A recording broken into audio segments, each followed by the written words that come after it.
new Israeli soldier was assigned to the tank division near the Israeli-Syrian border. After only a week, he asked for a leave. The commanding officer laughed and said, "You want to leave? You just got here." "Okay, I'll give you a leave, but on one condition: you have to capture a Syrian tank." "No problem," said the young soldier.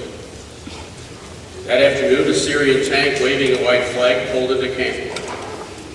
The young soldier got out and the commanding officer said, "The leave is yours, but how did you get this tank?" "Simple," said the soldier. "I drove to the DMZ in one of our tanks, saw a Syrian soldier on his tank, and told him how to get a weekend pass. Then we switched tanks." Of course, the soldier was very shrewd, even though dishonest, since the Israeli tank was not his to trade. In today's gospel, the steward misused his master's money, so the master removes him as steward, thus potentially leaving him penniless. Before news of his dismissal becomes public, he shrewdly starts to partially forgive the debts of his master's debtors in order to win favor with the debtors for his future life among them.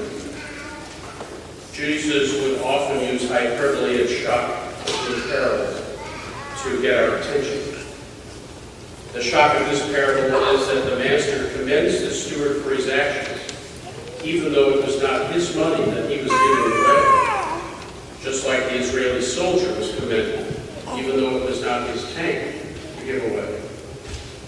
Jesus tells this parable not to condone stealing, but to demonstrate that if we can be so shrewd in winning worldly favor by forgiving monetary debts, we certainly can be just as shrewd in winning God's heavenly favor by forgiving hurtful debts. In short, we have to do what Jesus taught us in the Our Father, as stated by Matthew. "Forgive us our debts as we also have forgiven our debtors." The word debt refers here not to money, but to hurt. That is, Jesus is telling us to forgive the debts of those who owe us an apology, compensation due to the offenses they committed against us. In other words, we must forgive those who have inflicted us with real or perceived hurt. Jesus told us how often we must forgive. I say to you, not 7 times, but 77 times.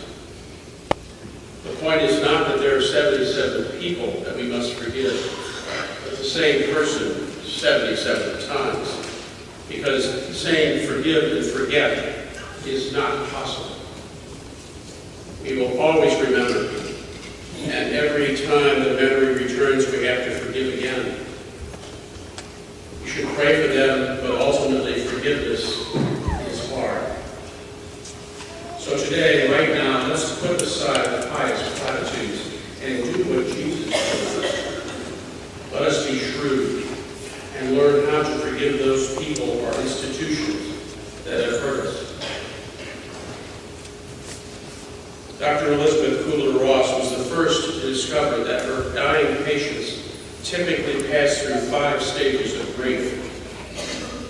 Later studies show that we must go through the same 5 stages to forgive, namely denial, anger, bargaining, guilt, and finally acceptance. The point is that we must go through each stage without skipping or shortening a stage, as is stated in Jesuit Father Lynn's book entitled Don't Forgive Too Soon.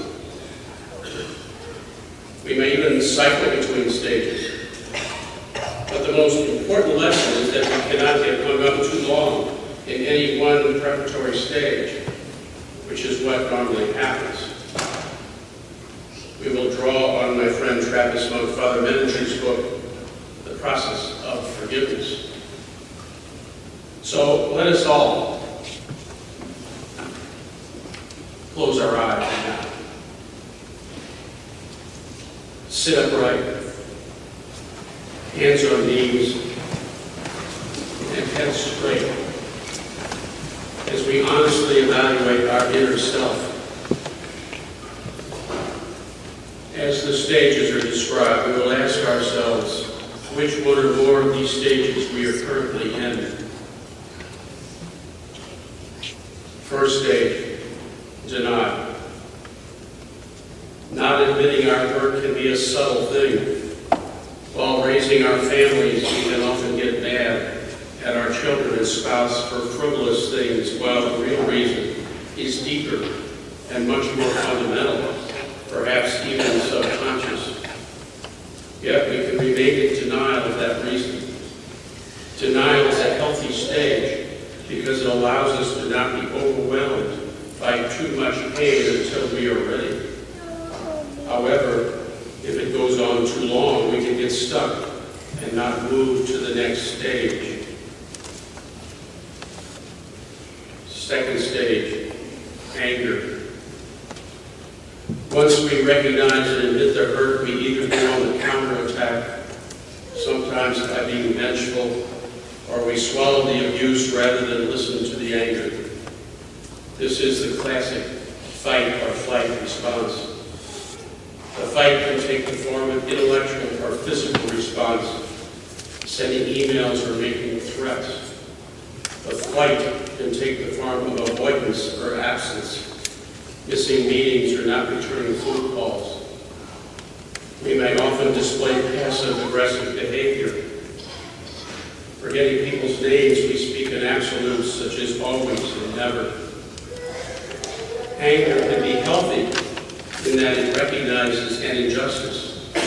As St. Thomas Aquinas said, virtue consists in being angry at the right person for the right reason and for the right amount of time. However, anger can be unhealthy, both spiritually and physically. If we get stuck in it too long, being angry ultimately does not hurt the person we are angry at, but ourselves. Science has shown that those stuck in the anger stage are 7 times more likely to die by age 50. Hostility scores are a better predictor of death than cardiac illness, smoking, high blood pressure, or high cholesterol. General Colin Powell once said, "Get mad, then get over it." The third stage, bargaining. We set up conditions to be fulfilled before we are ready to forgive. For example, we may say that if they promise not to gossip about us again in the future, we will forgive them for the past. Signs of this stage include wanting compensation, changes in behavior, or the offender suffering the consequences. We may also get forgiveness mixed up with trust. Forgiveness is free, but trust must be earned. It is not necessarily part of the bargain. This is a healthy state because it helps define the real problem and the need to set boundaries. Science has shown that we can work through the bargains to get to unconditional love. We physically become healthier because there is a rise in immunoglobulin A, which fights colds and infections. However, staying too long in the stage can result in an imbalanced bargain, such that we may become enablers for future abuse, trusting when we shouldn't. Help can come from third-party advice and writing an ideal apology letter to ourselves. Fourth stage, guilt. Even though we originally correctly identified the offender and assessed the bargain, we now have some misgivings about our earlier judgment. Often what hurt us is familiar to or even identical with an offense we perpetrated against someone else. Or it may be an overreaction to the anger stage that we feel guilty for. Now, instead of blaming the offender, we start to blame ourselves.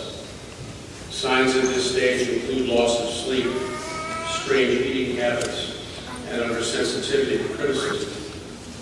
This is the healthy stage, in that it gives us better balance in not accusing the other person for everything, but taking on some responsibility for what happened or what we did to someone else.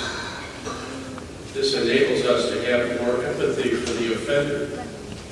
However, getting stuck in this stage can cause scrupulosity and depression.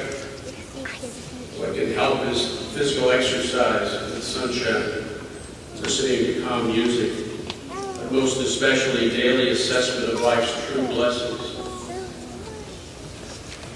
Fifth stage, acceptance. Mother Teresa said it best. In the final analysis, it is between you and God. It was never between you and them anyway. She also said, if you judge people, you have no time to love them. Each one of them is Jesus in disguise. Signs of this stage include more often feeling peace and wholeness, sleeping better, being willing to risk criticism, and saying yes more often. This is the final healthy stage in which we want to be stuck. Science tells us that if we are in this stage, we have better circulation, digestion, sleep, and live an average of 5 years longer.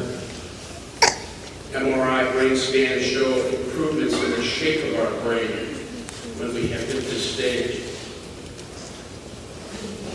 Now let's open our eyes and quietly reflect on some questions to ask ourselves. Have I identified the real hurt?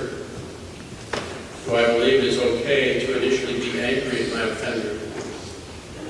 Have I identified what will satisfy me before I will forgive? Do I have some guilt in order to give balance to my anger?